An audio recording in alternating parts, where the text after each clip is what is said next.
Welcome back to the Artie Lange Show. Our next guest is, of course, a regular on the show. He predicted that last time he was here that Cano was on his way to Seattle. He didn't tell us he would stay there. But the great Casey Stearns here. What's up, Casey? Yeah, I screwed that up. No, but listen, dude, no one knew. No one saw that No, coming. but I said he was on his way to Seattle when I came in here, and we all sat here and said, "There's no way he's going to leave New York." I mean, nobody thought not so. if those right? are the only two You teams. said that. Yeah. Not if I thought so too. Mike Not if Bichetti. those are the only two teams. Mike Bichetti thought he was going. Well, here's the thing, right? No, he Well, didn't. Shetty can't name three The Mariners. part is nobody actually. He did tell me when I came in, our Mets really need help. So I feel like now that you're behind them, Boschetti, we're in good Hey, shape. Mike, our Mets really need help. Yeah. Boschetti, name three Mets. Tom Sheba. Now. Hubie Brooks. Don't ever listen to him. We never thought the Yankees would stick at 175 million. That was Right, the thing. right. I mean, I thought 8 for 200 minimal. I mean, the Yankees normally when I don't care if it's a car, a house, or whatever. When you give the final offer, it's always the final offer until you can sign now. And okay, if we get it done right now, I'll give you this much more. We've all been in negotiations ourselves with different stuff. Absolutely. That's how it works. The Yankees never budged off the number. That So they totally really, threw me. there's something they don't like. There's some big hang-up, right? Well, because they never budged, they budged The hang-up for is year everybody. 8. The hang-up is year 8.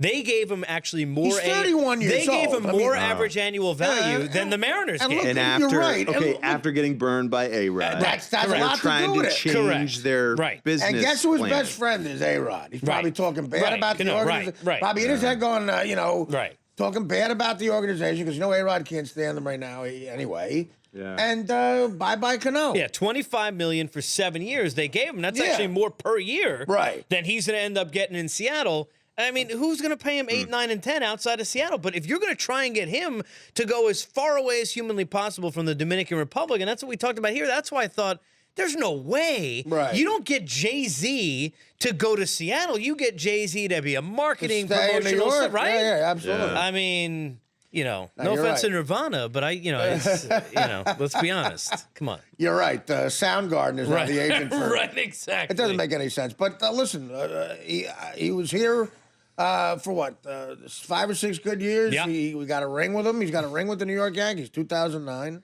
And that's more than a lot of players could say. What are you going to do? Now we got Beltran and Jacoby Ellsbury, and McCann. deal with them, yeah. Yep. It just constantly changes. There's no... Since, the mid-'70s, there hasn't been a real team that stayed together for a few No, years. well, that's free agency now. Yeah. I mean, I remember when as a kid, you used to be able to get a jersey in the closet and actually believe when you went to Modell's or wherever it was that was going to stay. Nowadays, I mean, forget it. You better get the replica of the replica that's sold on the street corner for $40. Yeah, it Because seemed... who's wasting $250 for some official jersey of a guy who's going to be dealt the next year? You're anyway, right. And it seemed like they lasted longer. Like, it seemed like Nettles was a Yankee. Greg Nettles was a Yankee for 30 years, even though he was probably only there for 7 or 8 years, or maybe a decade he lasted. But, I mean, it seemed like more.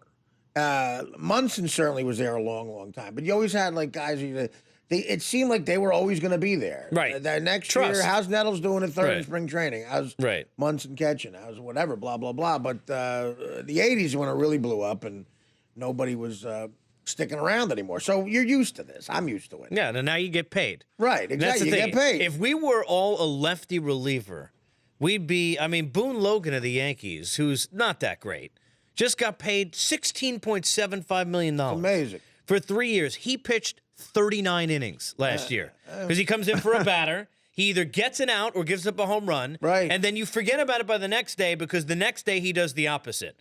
And then the third day he does the first thing, and that's the way their season goes. 39 total innings, $15.75 million. A lot of money. Ain't a bad life. No, that's a lot. You know what I That's mean? That's a lot Not of a money. bad life. And speaking of a good life and a lot of money, Jameis Winston, is it Jamesy? What's his name? Jameis. Jameis Winston won the Heisman Trophy yesterday or the last couple of days, whenever they give it Saturday. out. Saturday he won it.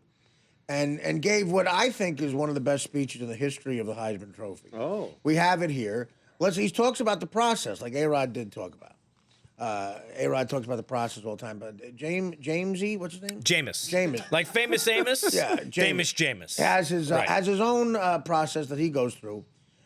If anyone can tell me what he's talking about, I'll buy them dinner. This is extraordinary. Here's Jameis Winston. First and foremost, I just want to thank God and Heisman trustees and the past Heisman winners for allowing this dream to come true. So many people instilled in me trust in the process. From there, know the truth. The truth. I trusted in the process when I was playing for the Bessemer Tigers. Winning my first championship when I was 14 years old. My dad always told me, J. Boo, good ain't never gonna be good enough. And my beautiful mother was sitting there constantly rooting me on, motivating me, even when our relationship wasn't as strong as it is right now. And my dad's friend, Chad Babin, was telling me, leave him alone. He gonna win the Heisman anyway. And I trusted in the process when Coach Scott back in Hewitttown, Alabama, had came in and took over the program and told me he was gonna make me the best quarterback in the nation after I was running a wing T offense my whole life. I trusted in the process when I went against the grain of making a decision with Coach Fisher and 11 and meet, deciding if I was gonna play baseball or go to the pros or come to Florida State and play both sports. I trust in the process with my main man, Coach Craig. I still love that man to the day. He left for Auburn for the job of his dreams. And Coach Fisher sat me down and said, hey, I coach Coach Craig, so I know I'm going to be able to prepare you real. You really got to know a lot about this guy to understand this.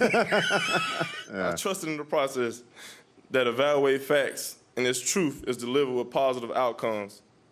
Because after all the things I've been through this past month, I remember when my daddy trusted in the process when he risked his job and was jobless 3 years ago when I was out there doing whatever I did to provide for my family because I know he couldn't do it. Me and my mama having to pay bills. Me and my mama making everything happen. And that man, he kept fighting me, but the truth prevailed because eventually I got me a scholarship. I kept my education up. I kept bringing everything home. We ate every single night. Oh, man, that's... Wait, stop for a second, James. This is a very deep speech, No, by the way. I mean, but the process, you know, when you sit down and you write a speech, you think about a theme. So he went with the process. Right, the legal process. Right. The legal process helped him out a lot. Right. But he went with his thing is the process. Yeah. And he's not abandoning it. I give him credit for it. I just don't understand what he's talking about. And then like that's rough. I mean, I don't know if you're the guy's father, like bragging that you ate every night. That's like, you know, my God, that's poverty. Yeah. You know, so that makes you root for the guy. But what did it say about the? Like, I don't know if the father wants him up there going, well, look, I bought food some of the night. Right. You know, if you're the guy's You're so dad, proud of your son, and I now got the guy a he's- pizza. Yeah, you're proud of the kid. Right. And he's like, well, listen, there were times I did feed the family. Jameis is choosing not to point that out in his national speech. J. Boo. Yeah, J. Not Boo. to be confused with J. Joe Boo. Boo But from I Major don't, League. but I don't get it. Was he providing for the family? Did he Sounds have a like it. job? Like, I don't understand how was he sounds like making he had a money? job as a high schooler. Well, he said, I did whatever I had to do to provide. Right. That opens up a can. Yeah, right. That could be really anything. Well, that's what I mean. I told you, you're not allowed to make money, though. Right. So, The process could have Well, been no, the weed this dealer is when he was in high school. to the high school. No, I mean, I because have he's no only idea. been he's only been a couple years in college, right? I mean, this is his second year. It's a redshirt freshman. Yeah, so it's his second year in college. He's talking about a couple years ago, 3 years ago, when his dad had to give up his job. So he's talking as a high school senior, he was doing what he had to do to make ends meet. well, you and know, put food on a the lot of table these at guys, home. a lot of these guys talk about poverty. They talk about how they love their father, and they talk about stuff that can only make the guy like a bad father. Like Jim Carrey, remember, said he loved his father. Lived in his car. And then he said he lives. Then I love my parents. They were the best. My father provided. Of course, it was that time I was living in my car. But he provided a minivan, so it was big enough. Right, this poor guy's like, we ate every night. It's like, Jesus, my God. Yeah, that was heavy. As the That father, was- you get mad. Yeah. You get mad, like, okay, well, I mean, you know, I bought food too. Boo. But Yeah. I don't know. I don't know much about the guy. So how long has he gone to He's got 2 more years left. Well, I mean, is he a senior? He'd probably jump He'll out probably now. leave Yeah, after he'll leave this now, year. right? No, after next year. After he next has year? to be in. That's right, 2 one years. more year. Right. So who would go first? Oh, so he's going to go next year. He Yeah. has to be back in school next year. Oh, okay. Yeah. Because I was wondering if Damian Clowney would go. No, you got Clowney, you got Johnny Football. Well, you got it's Teddy Bridgewater. Bridgewater. Yeah. But this Johnny this Manziel guy- said he might go back. I don't buy that. He Do said you? it. No, he said if he's not a first-round pick, But this guy's if he's better not than, at the top of the draft, this guy's better than better. Bridgewater. Yeah. Well, this guy, Jameis Winston, is the best quarterback, the best player in college football. Right. Not that means anything to the draft process, because it's been proven that doesn't do anything for your NFL Well, at status. times. But he is one of those guys who is the cookie cutter quarterback, drop back passer who will fare well in the league, but he can't come out this year. So now you've got Teddy Bridgewater coming out. Jadeveon Clowney will come out. I think he'll be the first, Well, isn't he a first pick in the senior? draft. Jadeveon is not a senior. Oh, really? Junior, No. right? Yeah. Yeah. True junior. Oh, okay. Yeah. All right. Who played as a true freshman. You have to be in college 3 years, and you can come out. He didn't hurt himself by the way he played. He didn't hurt himself by the way he played. Yeah, this year? in some people's estimation, he did hurt himself. Yeah. But all it takes is one team. Right. And Plus, it's a specimen when you get drafted. those teams will right? trade up. Yeah. More so than how you perform necessarily, because that's why they got He the is a combines and freak. Wonderlicks and all kinds He'll of do nonsense.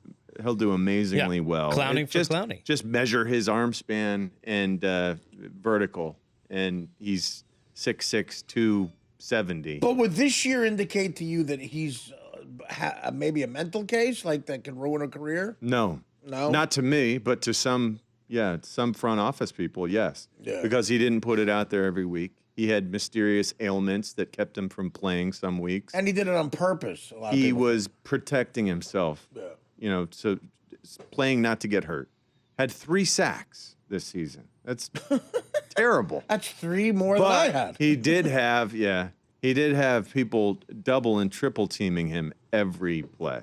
So That helps your team, but when you play for a team like South Carolina, like when it's Lawrence Taylor in the Super Bowl getting triple teamed and you win the Super Bowl because of it, it's more lauded. Well, you got to be a stud in college too. You're supposed to be man among boys. he is an there. absolute. Right. You don't have to do it at the NFL level. As much. Here's the thing. I think Steve Spurrier said it all when he had the one public. He kind of laid it out there and was upset that Jadeveon wasn't playing, and he had to abridge. He had to kind of break it down and say, "Listen, we're very grateful for whatever Jadeveon can give us. Whatever he can provide us as a player. If he chooses to play, we'll be very glad he's a part of our team." So he was calling the shots. Right. He was. Coach Spurrier was not, and what can he do? This guy will be the first pick in the draft, regardless of what he does on the field this year in the bowl game. Because he's a freak. He I is mean, an the guy is absolute an freak. absolute athletic freak. What you need Yeah.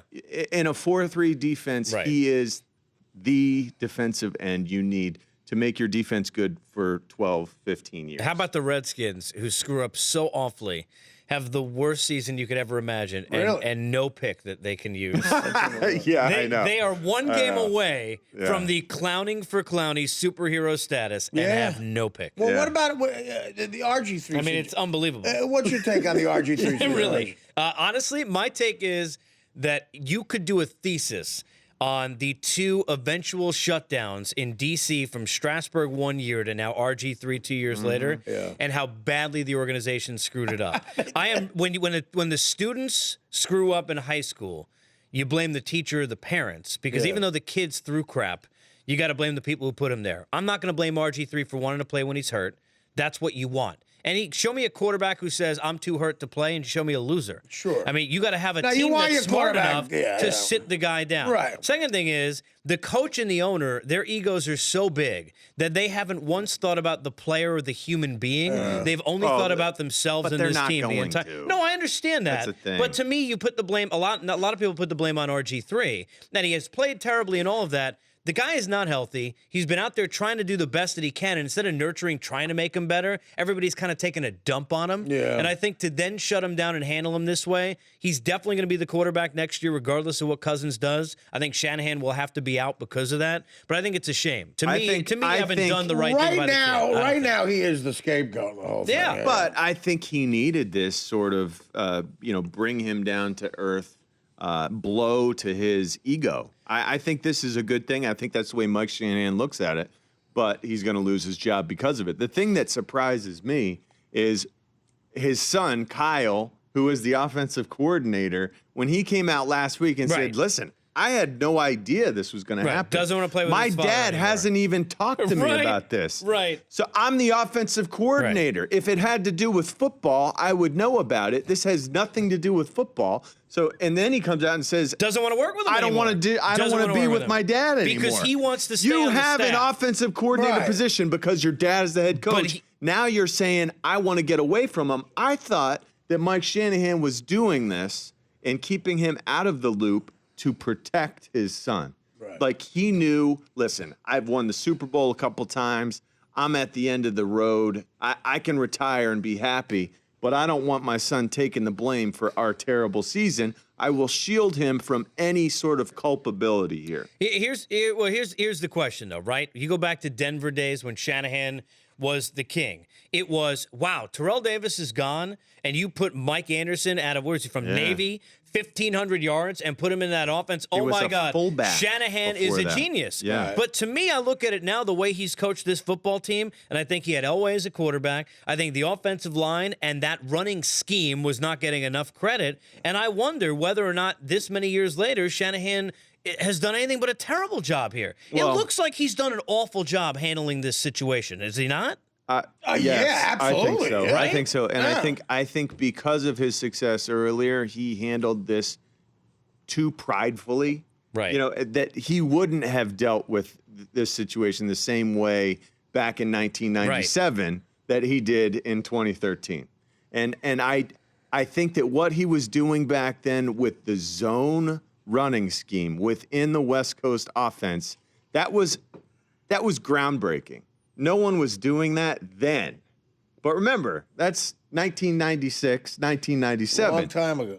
You got a lot of teams doing this zone run scheme, one cut and go type West Coast run-based offense. And you have defenses that are more prepared to deal with it. Now, I did think that he did a great job of meshing the read option last year with his With the concept. run, with Morris. Look what he did with him, with his right? concept of what he believes a run-based offense should be. But this year, when you lose a step with your quarterback and you don't present the same threat, the same edge threat with RG3 keeping the football, it just kind of crumbled all around him. And do I think the game has caught up with him? No.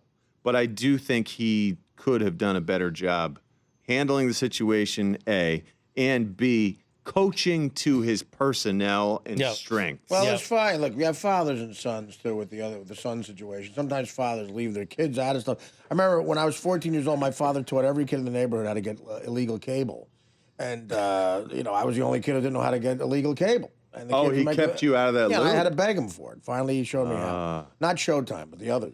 Well, look at Cinemax. that. He was preserving your innocence. Well, anyway, he was trying to make it so I wouldn't, Watch Shannon tweet at 3 a.m. that type of thing. Right. And but eventually he taught me how to do it, and I'm a better man for it today, I think. And if you'd like free cable, that would be in your roundabout Heisman way. speech. Yeah. Well, listen, I trusted in the process. Yeah. And we ate every night. Yeah. If you're process? the father sitting in the front row and you hear that, you're like, you sneak out the back and go, I know, all right, fine. I did feed the family sometimes. That's rough. That's rough to hear that. I mean, to come back to crash to reality when your kid's up there winning the most coveted award in college football. And everyone's listening to him. Well, nowadays, And now you just everyone Instagram. knows that you kind of dropped the ball. Yeah. But nowadays, you can Instagram the pics.